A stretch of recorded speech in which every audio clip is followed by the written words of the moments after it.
All right, all right, all right. Yeah, we're not gonna I ain't gonna beat y'all up with no more heat songs today. You know what I'm saying? We got a lot to get into, so we're gonna get right into it. Welcome to another edition. Fat Boy Slim, the Small Town Clown. I just came up with a title off the top of my head. So fuck it. We're gonna roll with it. Listen, before we get to the NBA news, the playoffs, we got Eastern Conference. Wait, no. Western Conference Finals kicking off tonight, followed by the Eastern Conference tomorrow. We got to talk John Morant, man. We got to talk John Morant. If you've been living under a rock, John Morant, who got in trouble for flashing a gun at a strip club a few months back, gets caught flashing the gun on another Instagram live. And obviously, he's in hot water for that. Big news on that. Man, let me just get your take on it first, TY, because I think I'm gonna go. I kind of know what you probably gonna say on that, but I got some things because of a conversation with my son, and I'm gonna take it in a different direction. So go ahead, man. Just give him your thoughts real quick. John Morant. Good evening, world. First off, must give, despite of what I'm about to say, I must give my pleasantries to everyone who decided to join the podcast. Whether you are live or you're gonna hear this later on, but for me, in this John Morant experience, and knowing what I know, I'm most disappointed in not John Morant. I'm more disappointed in T. Morant, who is John Morant's father. Yes, sir. And before we take this any further, before anybody has what they have to say, we still have to keep in context that John Morant is only 23 years of age. Yeah. 23. Yeah. Which is roughly the equivalent of, if you did it the right way, a black male graduating from college. A little late, but yeah. Hey, I was in 5 years. I was one of them little late ones too. I was at 23 when I 5 years. Within 4 5 years. If you do it in 4, just as 4.5. the curriculum says, you are one hell of an individual. But it usually don't work that way. Might change majors, whatever. But again, John Morant is 23 years of age. Yep. Grown man, without a shadow, you're a grown man. But I just remember at 23 years of age, how much I respected my parents' word or my parents' delivery or their opinion. Yeah. The thought of not wanting to disappoint. Yeah. The taking, like I said, if you do it the right way, and I'm just saying the equivalent of graduating college, because there are few men at the age of 23 that have a guaranteed contract of almost $200 million. And that's just the NBA contract. And it's fully guaranteed as long as you don't become what he's become. Yeah. And what I don't understand and I get it at this point. At this point, I'm at the point right now of equating John Morant to just an absolute fool. Like, he's just an absolute fucking fool. And to know his story, to know what it is, and to judge by what we've seen, because everybody judges. That's what we're doing now. We brought his name up, so we're judging him. Yeah. So based upon what I've seen, the antics of his father, got his drink beside courtside, want to be seen. He's got into it with other celebrities, and it's just moving a little too fast for the whole family. That lifestyle, to me, in my opinion, just watching this kid self-destruct when he has the ability to He has the ability to leave this thing with over $500 million. I mean, the blueprint's been laid for $1 billion because we got a blueprint now for how to Yes. become a billionaire in this. So yeah, And continue. he's already blown that. Let's just be real. He's already blown the chance to become because of who controls the market. They've already suspended him. You know, of course, it's the off season, but they've already suspended him from team activities. Yeah. Like you can't even come to the facility.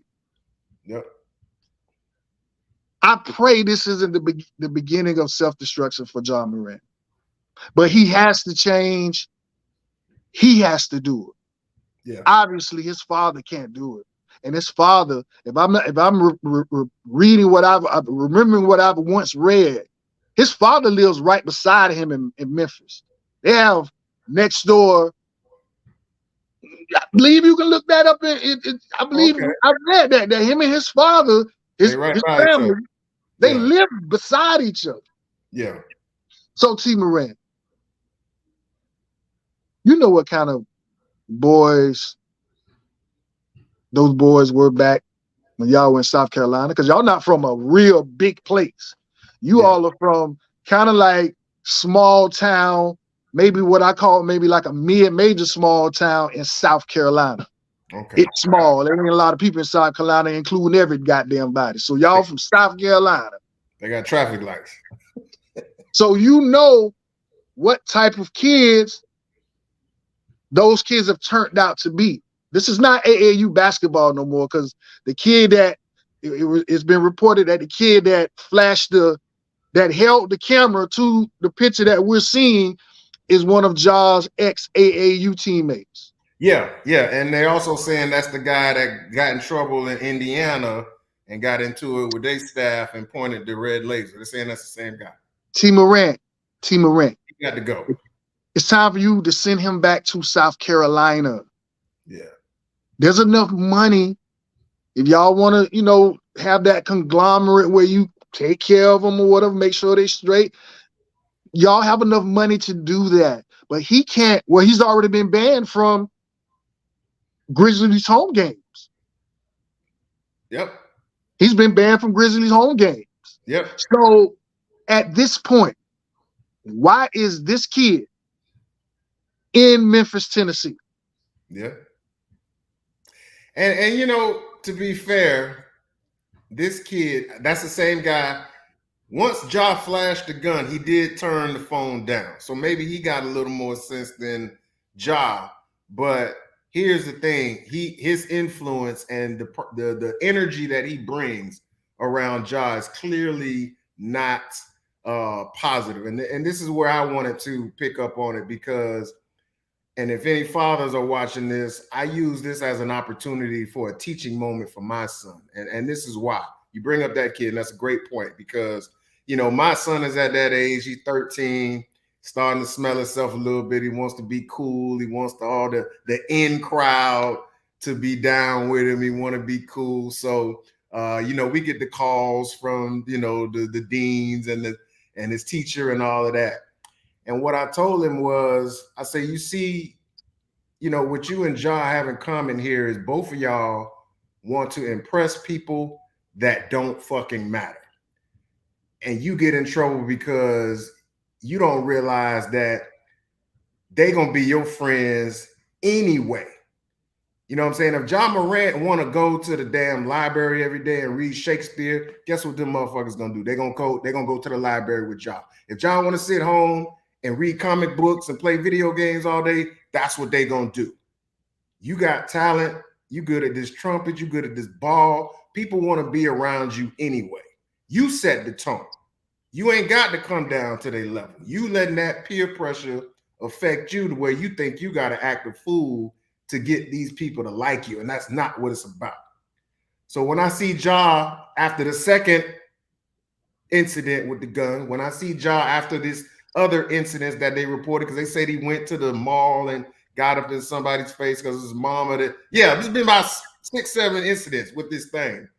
So it's not just, it's a peer thing to where he feels like he got to act out in order to make them feel good and feel comfortable. And the truth is, when you got the money job, when you got the talent, when everything circles around you, you could do whatever you want. They're gonna be right there. So yeah, I use this as a teaching moment. I sat right after this news broke. Me and my son went to the store, and I said, "It's not just the gun. The gun, that's a different situation. We can set that to the side. The gun is a symptom, and it's a tool for how he wants to make these people that he want to feel like he's still down. Y'all still my boys. I ain't forgot where all that BS to try to be something that he's not. And this is the trouble that is leading him down. Go ahead." I'm not a psychologist. Let's see.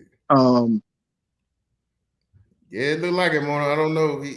But I don't think Ja Morant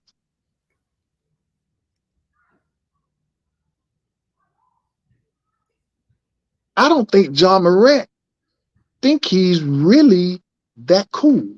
Yeah. Yeah. He's not secure in himself. He's not secure in him. This is a clear case. That's exactly a clear case of where money and fame still ain't enough. No. You got all the money in the world. Money doesn't hide things, it only exposes it. So that's a great. Number one, you afraid.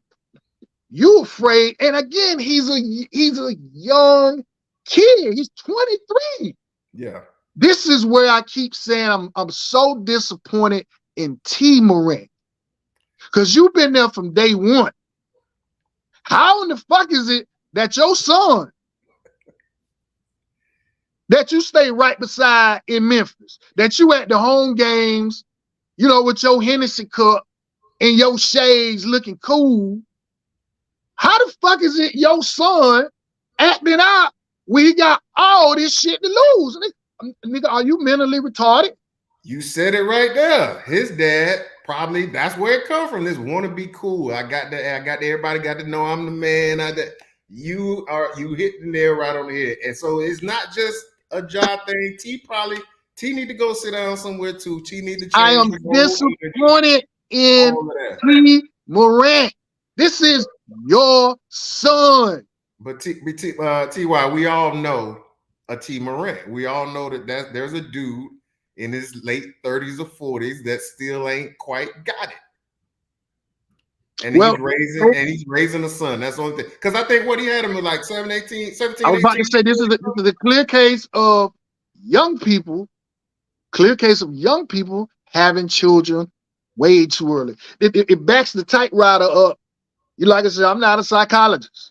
I can sit down with a panel of psychologists and we can analyze the situation, but I'm not a clinical or licensed psychologist. But this goes back to from the moment his mother conceived. The mama might not be shit either, T.Y., because you brought up that situation with the mall. Why are you calling your son to come down here to do something?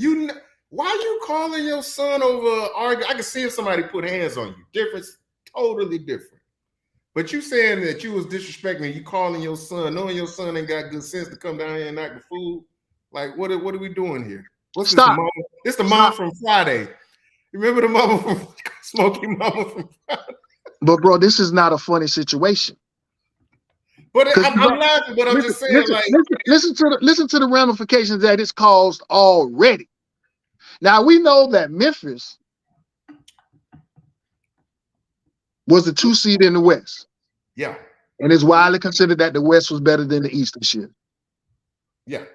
Widely considered that Ja Morant is the best player on the Memphis Grizzlies. Of course. Easy. And in the history of the NBA, if you're the number 2 seed in the toughest conference, that's considered the toughest conference, and you're the best player on the T seed, guess what usually happens to you? You're all NBA. Oh, yeah, yeah. Now, for him missing the all NBA selection team this year because of this incident. Because of his incident, he can't be a supermax. He can't get the supermax money, which was $40 million. So he's already lost a guaranteed $40 million. And what they're saying is Stephen A. was saying that because he had like an inside source. He read a text message from a NBA league source that said because they was lenient the first time, they're going to be harsh this time. They're going to send a message this time, and the minimum that they could have did the first time, they could have did 20 games the first time. It's going to be beyond that. So you're talking 30, probably maybe 30, 40 game suspension, which is his salary. What's his salary? About 35, 40 million right now? We'll just say 35 million. So 35 million on top of the 40 you just lost. Stop. 70, no, 70, stop again. Stop again. If I'm not mistaken, remember now, this is like let's say he makes 35 and he's suspended for 41, half of the season. His salary that year is gonna be 17, but he's still gonna get taxed in the same bracket as if he was making 35.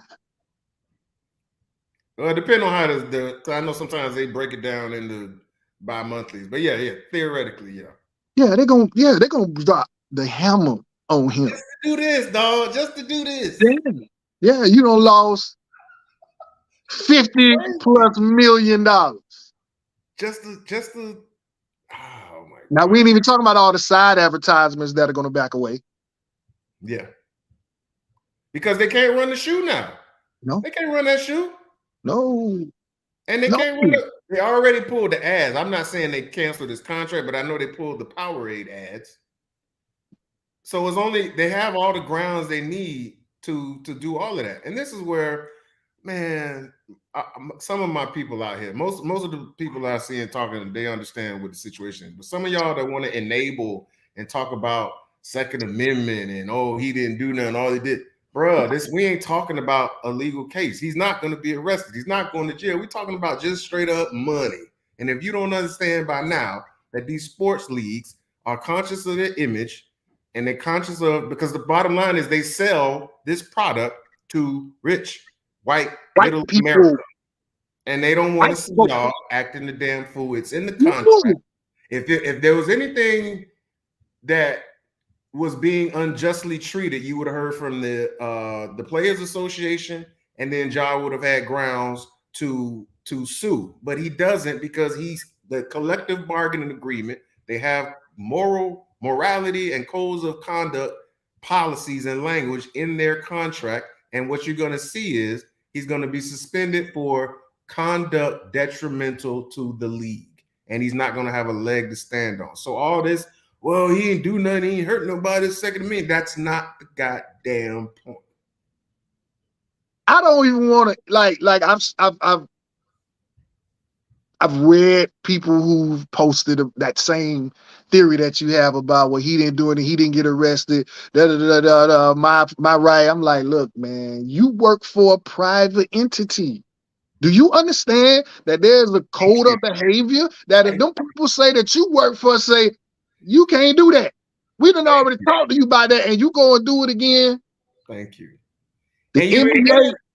You went on national TV and admitted you was wrong. You did the little song and dance with Jalen Rose. You used Jalen Rose, by the way. Jalen Rose probably bad as hell. You used Jalen Rose, so you admitted you was wrong. So now don't come back and give me this crap about blah, blah, blah, blah. And that's the other thing, too. You being young is now no longer an excuse because they explained to you. And listen, I've done some dumb stuff, too. But I ain't do the same dumb thing over and over again. And them people told you, look, all right now. They basically said, all right now, this your chance.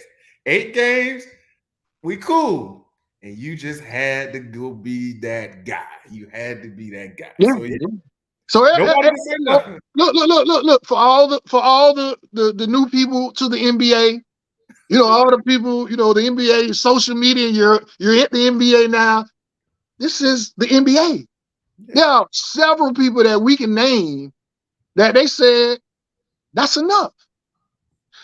If you think I'm lying, go back to when cocaine hit the NBA. Oh, yeah. Do your research on when cocaine hit the NBA. Oh, yeah.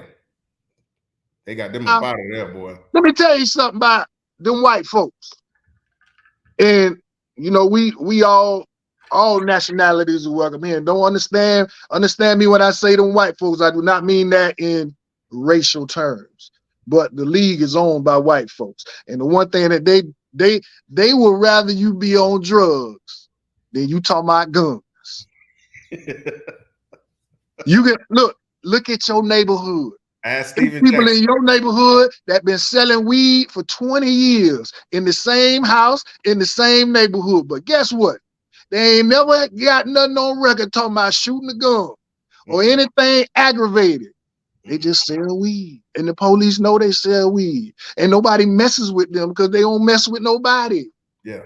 They would rather drugs because it's a process for drugs. Yeah. It ain't no process for someone shooting a gun and possibly injuring or killing someone. Yeah. So if you new to the NBA and think this gun thing, it's your right to no. The NBA says to get our money, you can't do that. And here's the thing: you can have all the guns you want, but you can't be up here bobbing and whip. It's the image. Everything is about image and what this thing looks like. Nobody's saying Ja can't have a house full of guns, because Lord knows everybody do. If you think these NBA players don't have guns everywhere in the house, they absolutely do. But give it to your homeboy to hold. You got security. There's all kinds of ways that you can feel protected if that's what this is about, and not you damage that shield. And that's what it's about. So yeah, listen. We about 20 minutes in. We're gonna get on some basketball. Before we get to basketball, I'm gonna say one thing and I'm gonna end it here. Ja Morant, you can actually be on TV. You could be on social media, you big dummy. And this is what I tell your daddy, you big dummy. If he's so fascinated with guns, which he ain't, it's all an image. This is why I know it was an image for him, because I ain't seen one shoot yet where you and your boys out in the country target practice. Oh yeah. If you want to shoot a gun. Yeah. Like if you fascinated with guns. Yeah. And it's the way to do it. You want to be accurate when you shoot. And you from the country. You from South Carolina. Yeah. But this ain't about no country. Go to the country and shoot your guns. Target practice. You can actually videotape yourself smiling, wilding. Target with your boy. Just target practice. But you can't do that now. No, you can't do it now. Can't do that now. Because they don't mind you hunting. If you was out there shooting up some hogs or some deer or something like that, that's cool. But no, this ain't. It's like you said, it's the image. You got your grill in and you're riding around in a car with a gun. All the money you lose, I don't feel sorry for you. No, sir. Not and you already at over 50 million that you've lost. Yeah. With potential to lose more. Yeah. I don't feel sorry.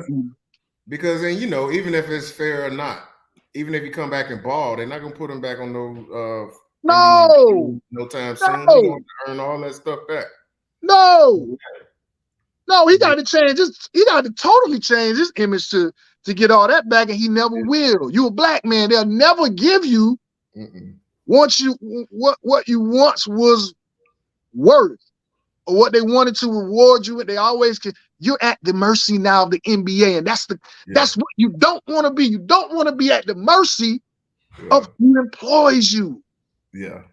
You're at them. They can do anything they want to do to you right now. What you gonna do? Dwight, I would say, man, you come over here to Taiwan, we can play this Chinese ball together. That's all you can do. They strict as hell over there. So yeah, man. So all right, let's talk basketball, man. Yeah, let me get on your ass a little bit, because your ass was dead ass wrong last week, talking about Golden State was gonna come back and win the 7 games. Woo! Did you miss on that one, boy? Yeah, I did. And here's the thing. Told you, man. Here's the thing with that. We're gonna let that happen. Here's the thing with that. No, the Lakers just played up, beat them. You know what I mean? Game 6. It was,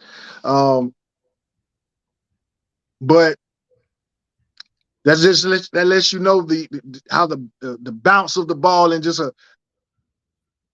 affect the way a whole series goes. And I go back to game 4 in LA. where down the stretch, if Golden State, the bounce would have went just one or two ways, they would have won game 4. And they would have game 4 down the stretch. Remember they Oh, blew out okay. in game 3. When he turned the ball over. Yes, they just a couple of more. If you watch the last 3 minutes of the game, like it was just like, oh my God, like the bounce went the Lakers' way. Instead of it being 2-2, it was 3-1. Yeah. I still thought Golden State could throttle up the ponies in game 6 to have like an outstanding shooting night, but they didn't. No one was really shooting well. So, of course, you live by the 3, you're going to die by it. So they definitely died. And the Lakers, the Lakers played well. I give the Lakers credit. They played well. They played together and they were poised, which is, a microcosm of LeBron. Yeah. So I was wrong. Best for last. He saved his best for last. 30. Yeah, I was wrong, man. He had his best game of the series in game 6, the closeout game. The chess match was the game plan was great too, because even though they did miss a lot of shots, all them shots was contested and hard. Like Clay was horrible, but they was definitely on Clay's ass. It wasn't like he was just out there shooting by himself. Yeah. And Wiggins, I think Wiggins, after missing all that time, he kind of fell off, ran out of gas. And they pretty much ain't have much left. They ain't have. The rumor, I don't know if it was a rumor or actual injury, but they said, I think Wiggins had a rib contusion or something. And Brown went straight at that shit. And when I heard that before, I was like, that's the one guy.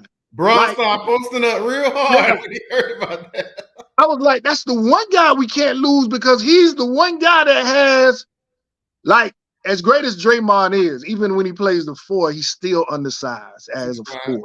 6'5", dude. Kevon Looney, as great a playoffs as he had an outstanding rebound in playoffs. He did. He's still undersized at the center position. Like, if you put a real center beside him, you clearly see the difference. Yeah, he ain't no 6. What they say? He's 6. He ain't 6'10". No, he's like 6'9", bro. Like almost, I think he's like maybe 6'8", 3/4, 6'9", but he's definitely not 6'10". Right, no. Right. So they always was small, and Wiggins is the one guy that, as a small forward, he's a legitimately sized NBA small forward, and then he can play, the 4-man when they go small. So that was the one guy I was like, you can't lose him, because we ain't got nobody that's remotely able to do what he's able to do. So once I wasn't feeling the best when I heard that injury report, and the Lakers, like you said, LeBron was absolutely fabulous. I think he was 39-9 or something like that. On 10 for 14 shooting. Yeah, wildly efficient, man. He was, but as a fan of the game, I prefer to see that out of LeBron. I feel like LeBron should be efficient like that every night. He shoots far too many jump shots for me. For his size, his athleticism still at 38, he can just back you down and get what he wants. Yeah. So it's going to be interesting to see them against Denver, because, man, Denver is athletic. Denver can run. Denver got size. Now their bench, they really don't have much of a bench, but their bench is just there to.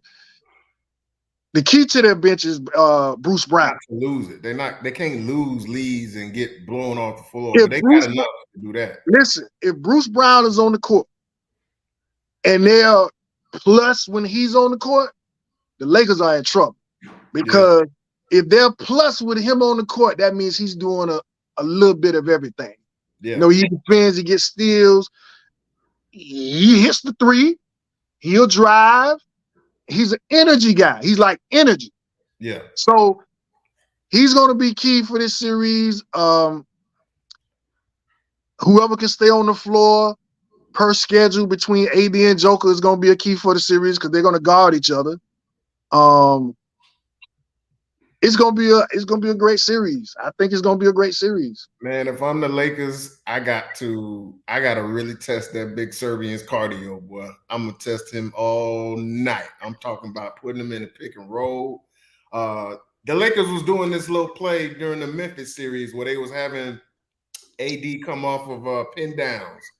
I would do that to the Joker, just making sure that AD can attack him in space and not just have to post him up and wrestle with that big bear for all that. No, you got to get him moving side to side. And then when that ball, he got to be sprinting down the court. Joker got to be exhausted by the time you done with it. Because if you just let him be a bear and not have to catch his breath, that boy gonna cut you up. Because like you say, they got a lot of like nice pieces on the wing. They got Michael Porter Jr., KCP, Aaron Gordon, and that type of athleticism. If you're not controlling the tempo, that gonna wear Bron and them down, because I think they got the advantage as far as the athleticism with the wings. But if you can slow it down, control the tempo, and wear that big Serbian Joker down, they got a shot. Well, this is what it boils down. I mean, okay, these are the facts going into the series. The Lakers aren't a superb outside shooting team. Denver is what I consider a streaky outside shooting team. Oh, absolutely. Because I've seen games where Porter hit his like first five. Mm-hmm. Porter get on early. I mean, like it's one of those games. It's one of those games where it's almost like you kind of know the Joker's gonna get his. Because in guarding him, AD, he's got so many moves in the post. And like you say, that's vitally important on the other end that you have him going side to side. If he's stationary where he can rest, you're doing him no favors. Absolutely not. So AD should be in the pick and roll all night. And another thing is, you can't, if it gets to be up and down, you're going to lose, LA, because you're in the elevation. You're going to tire out before they do. So pace of game is very important. If they don't steal one of them first two, TY, it's over. If they go down 0-2, they got to get one of them first two up there. If they get if there ain't no way in hell the Lakers beat them in a game 7 up there to that point with the elevation. They got to get one of them first two, and then hopefully you close this in 6. Like pretty much the same thing that happened with Golden State. You got to win all those games, and you got to get one of them first two games up in Denver. I just think if and this is just, I really just think if the Lakers have to control the pace of the game, because in controlling the pace of the game, making it a half-court game, now what makes Aaron Gordon, he's not a scorer in the half-court. Nope. He was score on fast breaks, getting up and down the court, rebound, putbacks. He can't, if you keep it half-court, you neutralize him. Yeah. If you keep it half-court, now it becomes all of those extra pieces don't get easy passes, because in the half-court, they're going to go Joker and Jamal Murray pick and roll. Yeah. Or they're going to go, they're going to run their series that they run with Joker to get him the ball. So, and like I said, their guys off the bench, it's just all about pace. Because now there are going to be times where the Lakers can run, but the game plan should be few and far between. Yeah. Turnovers and long rebounds. That's the only thing you're running on. Yeah. And you got to limit Denver on get it, because Denver likes to get the rebound and the ball is past half court in 2 or 3 seconds. Yeah. They like to get up and go. Yeah. That means even Joker getting the ball off the rebound and bringing the ball up himself. They like to get the ball up and go. So transition defense is going to be vitally important for the Lakers, because like we said, they're not the best shooting team, and the advantages that they had last series playing a smaller team with no post presence, it's totally different this series. Even Jamal Murray likes to get in the post, and if he has a small, like there's going to be times when shooters guarding Jamal Murray. Yeah. Jamal Murray's probably going to try to back him down, and do his turnaround jumper over him, or they just have some offensively skilled weapons, and their weapons are very crafty 18 feet in. Jamal Murray, like I said, Aaron Gordon is effective. 10 feet in. And they have streaky shooting. Like I said, Porter can get hot, KCP can get hot, Murray can get hot.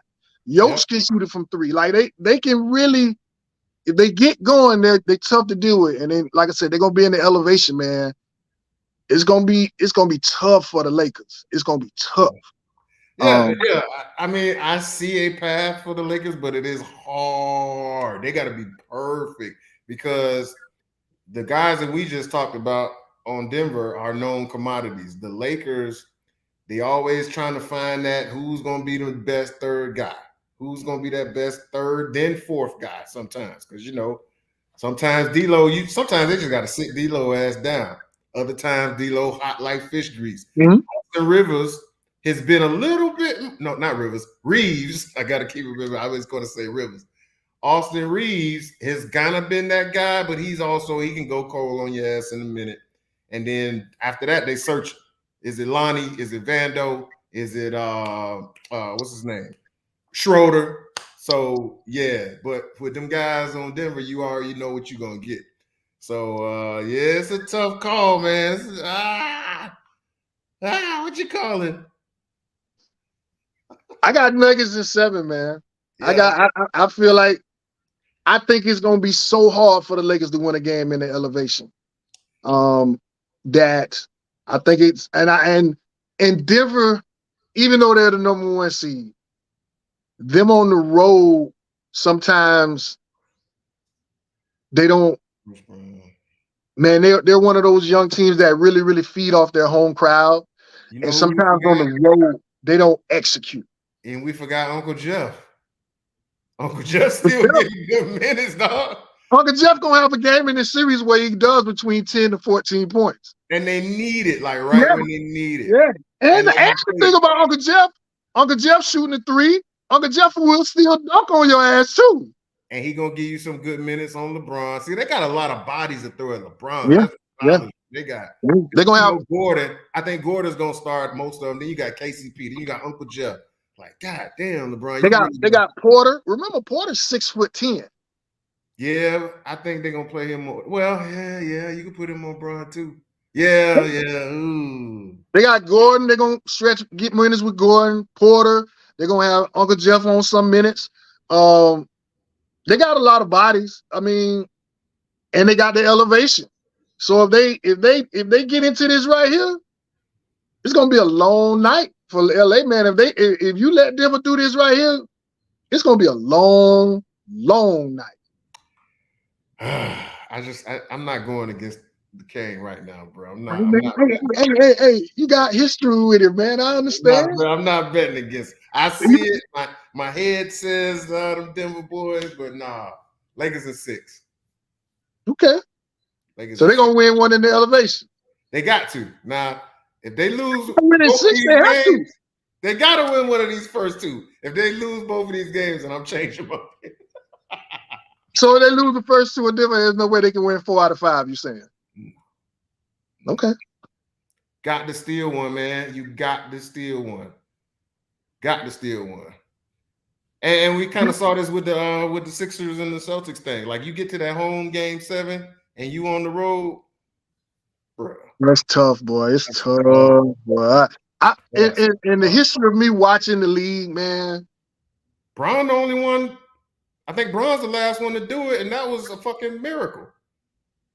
Man, that shit is tough, boy. You can't count on that. That was 7 years ago.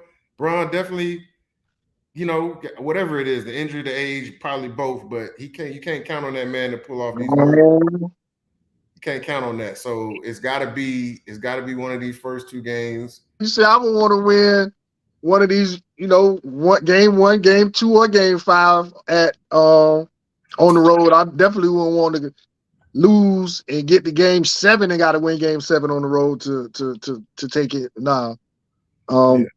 Philly just they some hoes, man. I'm done with Embiid. I'm done with Harden. They some hoes. Got that man fired because they on some hoe shit. Period. Well, as we all look, world. Let me just go ahead and put this on record. actor man Essex O'Brien officially wanted Philadelphia to win because he knew he had a matchup advantage over Embiid, Harden, Maxey, and all the rest of the guys. Right. He did not want to play Boston. And after watching what we saw Jason Tatum do from game 6, fourth quarter game 6, where he scored 16 points, to, I'm not even talking about the fourth quarter, but the first 3 quarters of game 7, the first 3 quarters of game 7, he scored 42 points. So in a 4-quarter span, that guy scored 58. Bruh. And that's what I mean. Like that, don't get me wrong, spectacular performance. I mean, that boy caught fire. He had so much confidence going. But my thing was the game was still reasonably close in the third quarter. And them boys tapped out. Yeah, and beat them quick. Y'all don't know what. Like he was rolling. He was rolling, but like you ain't trying to do nothing. Yeah. When it got calling every time out he had. And y'all, I'm looking at Embiid's eyes. I'm looking at his eyes. I'm looking at the way he's playing the whole time. I'm looking at James. I'm looking at the eyes. You can't tell me them boys ain't wasn't there. It just wasn't there. It wasn't there. It was like, well, better than the next year. And to let Al, don't get me wrong, I respect Al Horford, but you got 4 inches and 30 pounds on him, and that man uniform clean as it was when he got out there in warm-ups. I can't respect you for that. I can't respect that. All this, man. If you don't get your big ass, you ain't gonna. I mean, an offensive foul or nothing. You ain't gonna try to get no dirt on your uniform, bro. Like I ain't never gonna respect that. They need to take that MVP and throw that shit in the trash. This was one of them dirt. Dirt. Yeah, Dirk went out bad like that too. This is one of them Dirk Nowitzki MVPs where they gave it to you because they felt like it was your turn, and then you went out there and played like a little girl. I ain't never gonna respect you for that shit. Well, don't you put Joel Embiid in the same tone as the same room as Dirk Nowitzki. I'm talking about that 07 year. I'm not talking about his total career, but I don't give a damn. Don't act like 07 now. Don't act like 07, 08. We weren't calling Dirk a little hoe until he got past us in 2011. Don't act like Dirk. Joel Embiid is 7 foot, 280 pounds. Yeah. And every time down the court, he's shooting a jump shot. He letting Robert Williams and Al Horford off the hook. Bruh, Al Horford blocked his turnaround. I saw that. I was like, oh, I'm done. Like remember, we talked about this last week. Remember when Al was holding him up? I think it was like game 3 or 4. They was in Philly, and PJ kind of got into him and all, got him going again. He did it to him again. See, how you let this man chump you 2-3 times in a season? I mean, a series. That's here. Come on, dog. Now, yeah, Dirk grew into this shit, but don't act like at one point in time we weren't checking his heart. Maybe, That's even though, of course, we got to recognize what it is. It is a players' league. That's why I know you're not going to get rid of Embiid. That's why I think Doc Rivers had to go. Yeah. I don't think Doc Rivers' message is getting to Joel Embiid anymore. I think Joel MVP, but he couldn't get you to really. Doc Rivers done lost so many game 7s, like I posted on Facebook.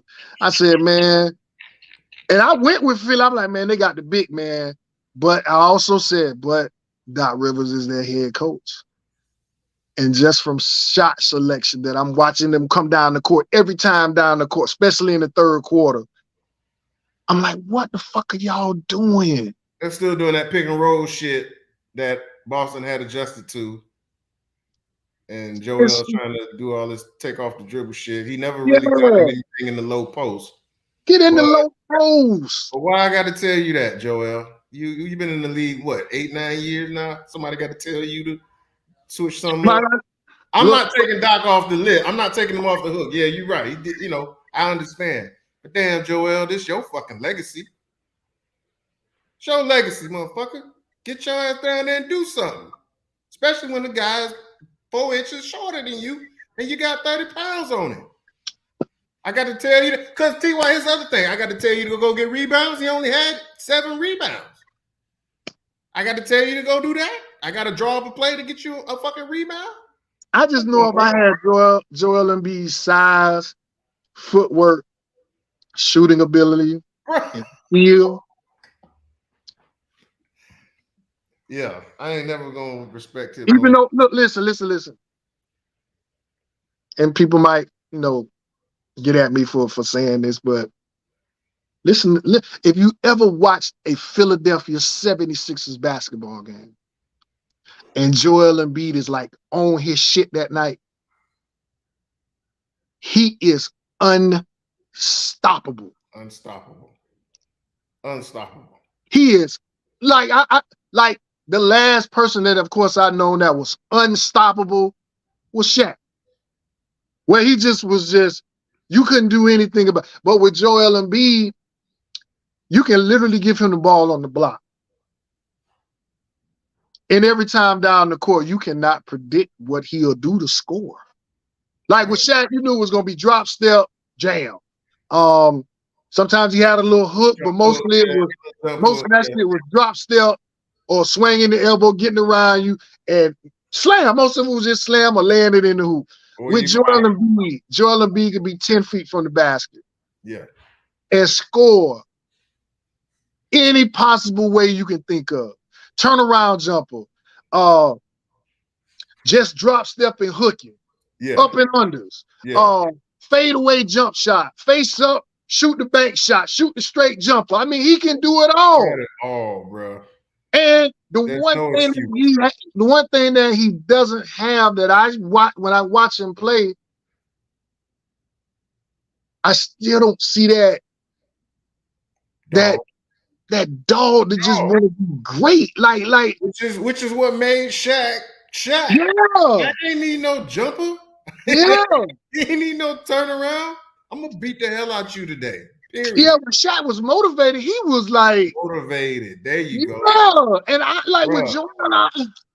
I tell my son sometimes, I'm like, man, if you ain't got it going and shit, fuck, draw me an offensive foul. I don't give a shit. Do something to show me that you engaged and that you give shit. If you ain't gonna try to blow through somebody, that's showing me you don't want it. And Joel don't do that. You 7'1", 280, and nobody felt that. You ain't feel it. You ain't gonna make them feel it. And you know you ain't got it going. The jumper ain't going. Do something. I don't care if I got to foul out. I'll give me 5 offensive fouls then, because I'm not going to just sit out here and patty cake with y'all ass all day. And that's what he did. And for me, like I said, if I'm guarding Al Horford and Robert Williams, that means I have to do no defending in the post. Yeah. No. So without me having to defend no defense in the post, that means one of these 6 fouls that I have, I'm gonna give it in your chest. It's coming right here. One of these 6 fouls, James, we're gonna do pick and roll. You're gonna draw the guys. You're gonna do one of your passes where you just slap it right in the middle of the court. Their guy's gonna come over, rotate, and take the charge, and he's gonna feel all of it. I want to fall on him because I'm gonna run right over him. Knocking the shit out you, bro. All of it, bro. All of it. I don't understand, man. So off the pick and roll, not in the lane, not in where the free throw line is. I want you to give it to me right close to the 3-point line, so I have enough time to get a little more. I have enough time to take a step, a bounce, steam going, and get some steam going. And then jumped in front of that rim to take the charge. Marcus Smart or Malcolm Brogdon or Derek White took a few charges this last series. Mm-hmm. Whichever one of y'all step in front of me, all of it. They calling the timeout to pick your ass up. That's yeah. You're gonna feel this, dog. Yeah. So and it's gonna be done. It's gonna be done in the most unflagrant way. They're gonna keep reviewing the tape because you're gonna be down on the ground, bro. And then they're just gonna say, "Well, damn, he just ran into it."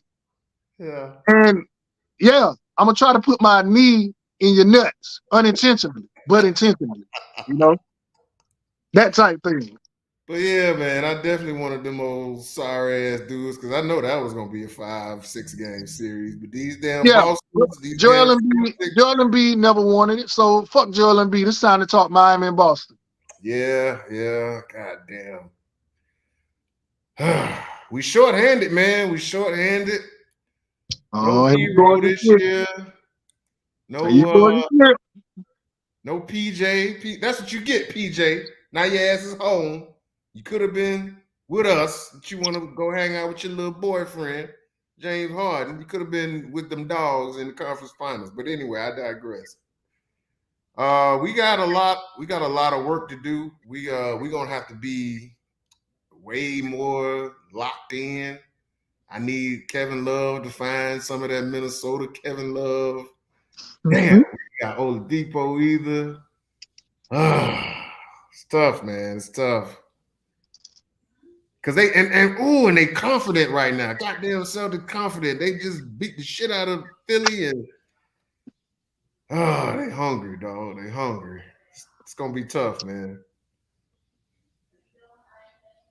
So what are you saying? We ain't gonna let you off the hook by not making a prediction. I mean, it wasn't my turn to make a prediction. It's your Well, turn. it's your turn to make a prediction right now. Celtics or Heat? You know what I'm gonna say. You know goddamn hell well what I'm gonna say. God damn it. 7 games. God damn it. That's what I want to hear. Playoff Jimmy gonna find a way. You already know. We playoff Jimmy and Eric Spoelstra, boy. Eric Spoelstra, Lord have mercy, please. You're gonna have to find a weakness. We're gonna have to find some pictures of somebody, old lady in a compromising position or something.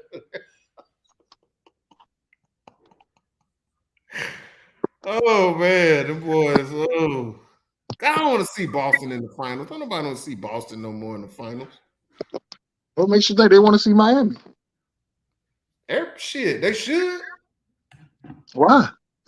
Cause you and your guys are the only ones that are infatuated with Jimmy Butler right now. Jimmy and LeBron in a rematch, that would be must-see TV. Miami and LA, the beautiful cities that they are.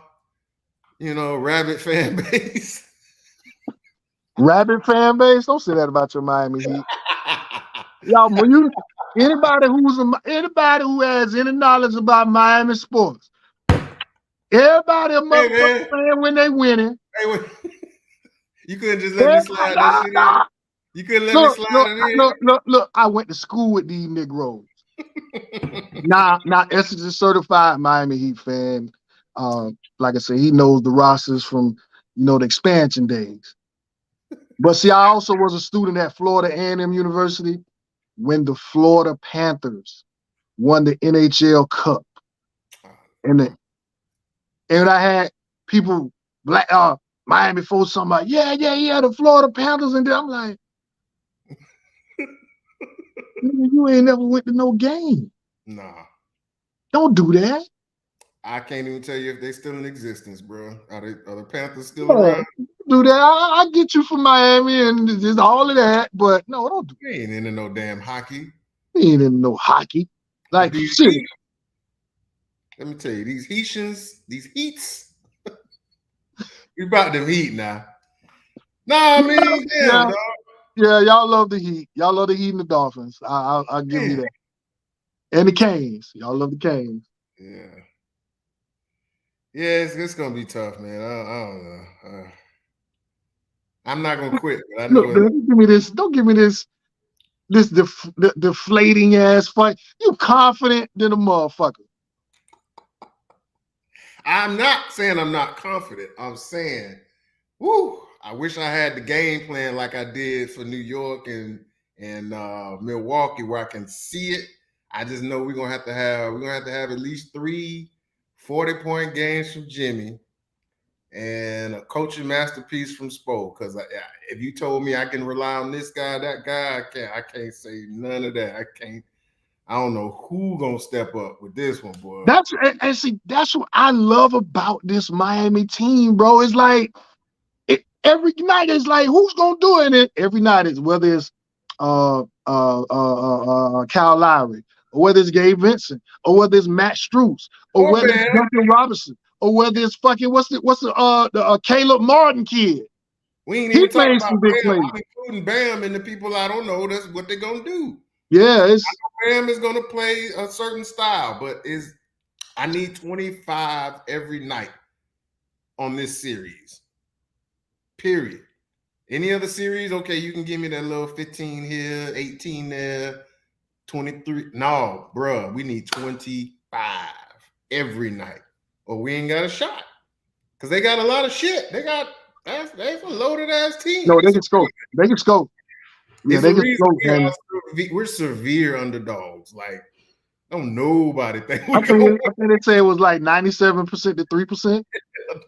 Yeah, nobody thinks you guys are gonna win this series. But like I said, man, with every passing minute of every game, if it stays close, if y'all get into the third quarter and y'all feel like y'all within striking distance, the Miami Heat have proved to me that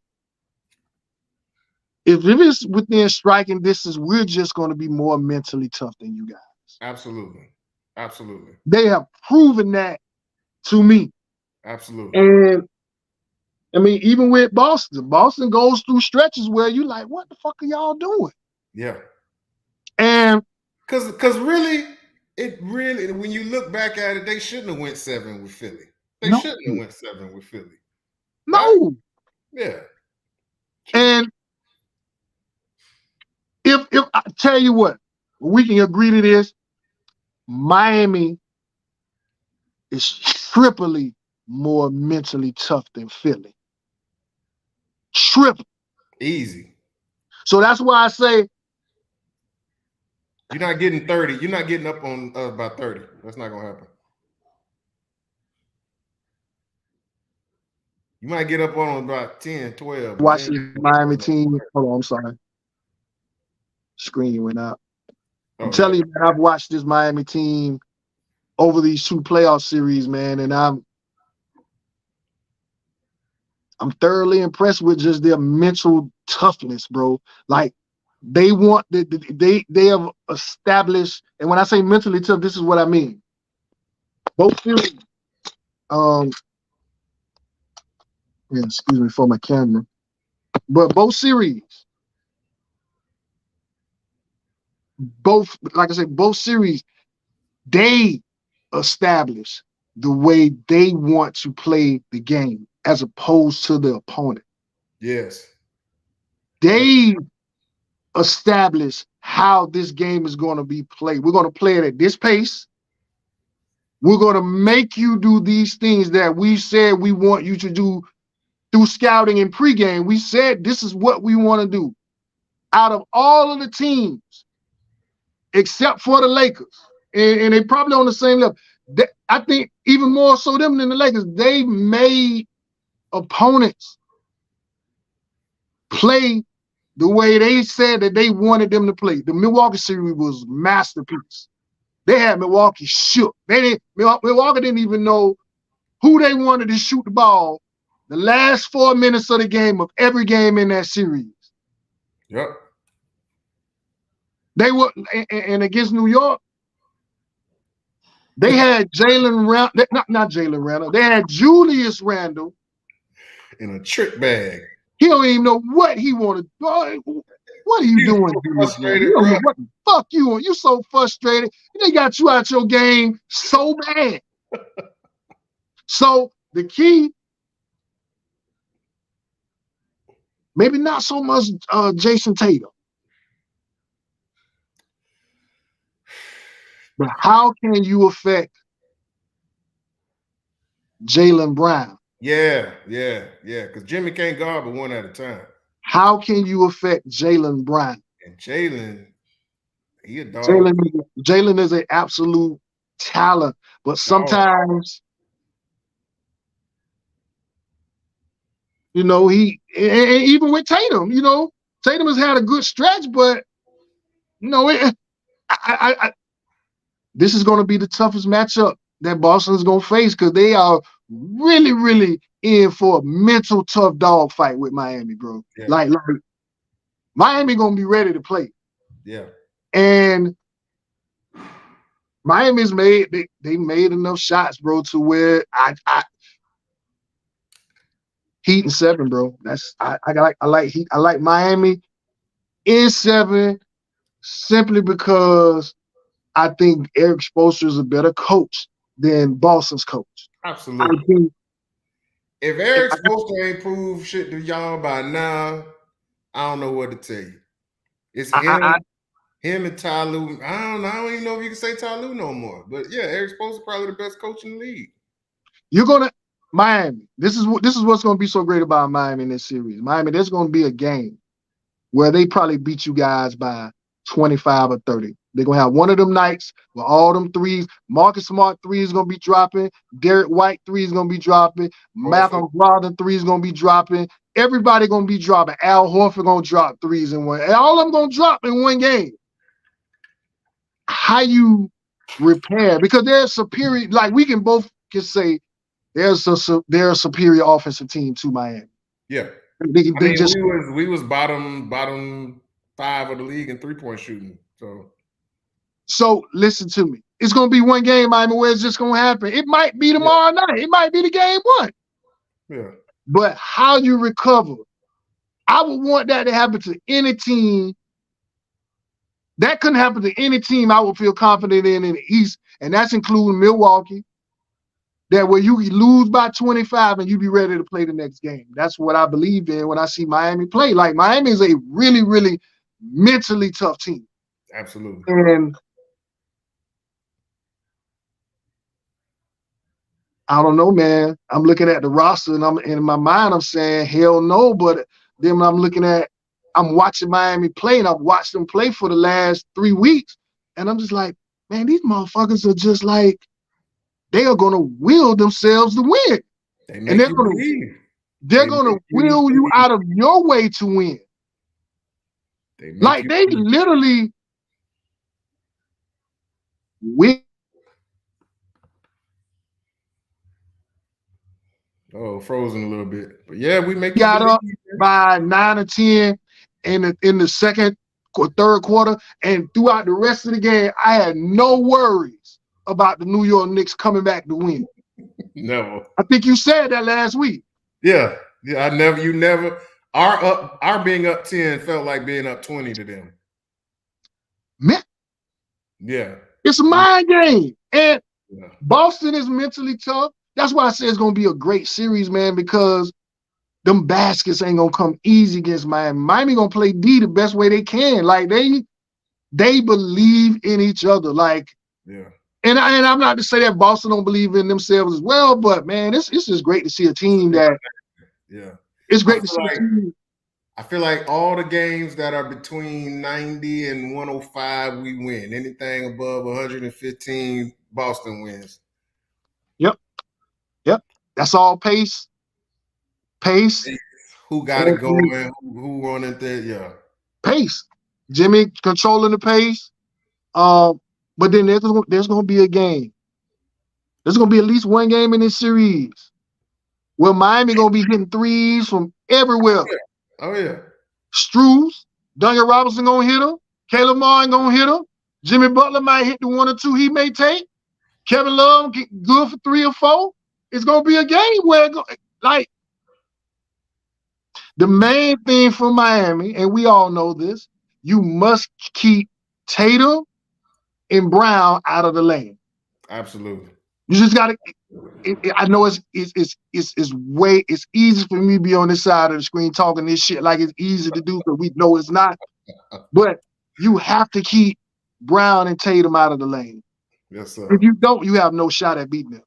Yep. Because once they get going towards the basket, then it just seems like everything opens up for them. The jumper opens up, and then once it opens up for them, those two are really, really special on the wing scoring the basketball in this NBA. This NBA that we have now, they can really score the basketball. Hey, they the best wing duo in the league for a couple of years now, man. Yeah, so, like just like we just saw, like we said earlier, Jason Tatum scored 58 points in 4 quarters. Don't think for one second that Jaylen Brown is not capable of doing the same thing. Maybe not at 58, but he can score 45 or 50 in a game. Yep. He can do that, and he can do it very efficiently. Like he can have, because he's so big that people don't realize how big that kid really is. He's a legitimate 6'8". Yeah. Oh yeah, yeah. Thick. Like he's a big guy, you know what I mean? So, and a lot of times he lets defenders off the basket by shooting all those jumpers when he can literally dribble, drive, and get to where he wants to on the court. So, it's gonna be a tough series, man. I'm telling you, bro. It's gonna be a tough series, bro. Hey, get you something to drink, get you something to roll up, something to eat, bro. Enjoy it. Hey, I think we're about to find out the order of the draft in a little bit, so I ain't gonna hold you. Appreciate you as always. Come on. Hey, at Actor Man Essex, follow me on the Instagram. Like, follow, share, do all that good stuff, man. Appreciate you, brother. Better know